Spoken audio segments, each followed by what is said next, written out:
Good morning, good afternoon, good evening, folks. Michael Zuber, one rental at a time, back with the only one and only Matt, the mortgage guy. How you doing, buddy? I'm doing great, Mike. I gotta say, I missed you last week, bud. I missed you too. You get used to having these conversations. These my weekly experts have become my friends, and we talk. It's just it's a good time. So thank you for Last being here. Wednesday just wasn't the same. Just wasn't. It was a bad day. We didn't get to talk. That's awesome. Well, hey, I know UWM has brought to market HELOCs, home equity line of credit. We need to talk about them. As always, I want to do this from a word of caution because I'm just really nervous. I've been through the last crisis. I've seen people take on too much debt and hurt themselves. So you're always going to hear me lean on, what are you going to do with it? What's the plan? Right? It might be a great idea. It could also be a horrible idea. But tell us what's been announced here recently.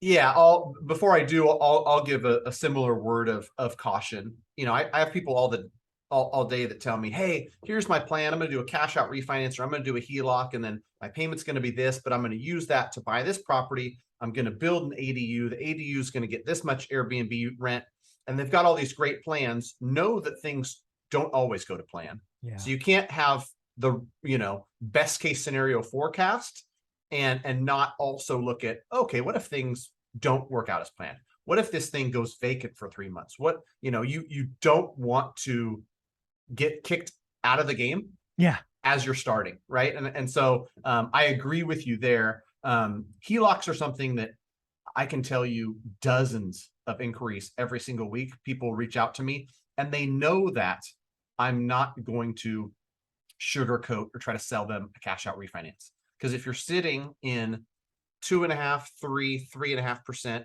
fixed rate debt on your first, and you owe 3, 4, 500,000, and you're looking for 75, 100, 150 in cash out, leave the first alone. Exactly. With that being said, some of you probably shouldn't do the home equity line of credit either. But for those that do, there's a product available. UWM rolled it out, the nation's largest wholesale lender. Of course, small banks have HELOCs, always had, and there's tons of different ones. So I think the first step for anybody is, one, kind of learn the product that you're getting. Mm-hmm. A lot of the things I've seen are adjustable rates. This one rolled out today happens to be a fixed rate product, and it's 10 years interest only that turns into a 10-year AM. So it's a 20-year fixed rate product. Fixed. And it's the same rate on the IO period as the full amortization period? Same Correct. Rate. And when people see these rates, Mike, they're going to be like, oh my gosh. One, it's fixed. Yeah. Two, if you're going into an adjustable that sounds a lot better because it's 4.99, keep in mind, we already know what the Fed's doing. We already know that the adjustable rate periods are going to adjust up. So well, they could adjust up. They may hurt entire countries. I mean, the country of Canada with their 5-arm products, and they don't have 30-year debt. Oh, they're in trouble. I mean, that whole housing collapse. So it is amazing to hear that the HELOC we're talking about here is fixed. That makes me, it gives me some warm and fuzzies. Because again, and let's be clear, the reason you're on my channel, because I know a couple of things about you, and the reason you keep coming back is when somebody from my channel reaches out to you, you're going to ask questions. What's the plan? Why? What are you doing? And you're going to tell someone if the answer is no. I've had people come to me and say, Matt, the mortgage guy told me no. I'm like, well, okay, he said no, but there's something behind no, right? Why did he say no? And it's like, I'm like, he should have said no. He's not in the, I don't want him just taking all the, it's just, come on, he's trying to protect some people. So thank you for that. And, no problem. And you're not doing ARM. You're not doing ARMs. I spent a year, 9 months, getting all of my commercial debt into fixed rate debt. So I hate ARMs because who knows what rates will be. Yes, I know lots of people think the Fed will eventually pivot and cut rates, but you don't know that. I don't know that. So my job as an investor is to protect my downside. And I got rid of all my variable rate debt, all of it. I'm not taking any ARMs. I won't even do a 5-year seller financing, right? I want 10-year minimum. I am freaked out about what might be coming. Yeah. Good news for you. I got some 10-year ARMs I can sell you that are pretty sharp rates. That gives you 10 years at least. But, just some high level stuff on the HELOC, and I'll probably put out a video on this. Like I said, it's 20-year fixed, 10 years interest only, and then 10 years amortization after that. Okay. the rates are 8, 9, 10%, depending on credit score, depending on combined loan to value. I think another thing that should help you rest easier at night, Mike, is we got to realize this wave of home equity line, no doubt people have a ton of equity. People are taking home equity lines at a higher rate than they were in 2013. Sure. This wave, the underlying first mortgage debt, the guidelines around how you qualify is so much stronger to where these ones are capped at 85% CLTV between the first and the home equity line. So it's not 100%. I mean, we all know there's 120%. There was going on back in the day. And so these things are by most accounts safe, right? Safe loans with pure and good underwriting standards to where they're not just giving these things away. They're actually also doing piggyback HELOCs. So you get a first and then you get a piggyback loan behind that when you buy. Currently, when they're 85%, the only people that I think this is going to target or work for, someone who's trying to avoid a jumbo loan.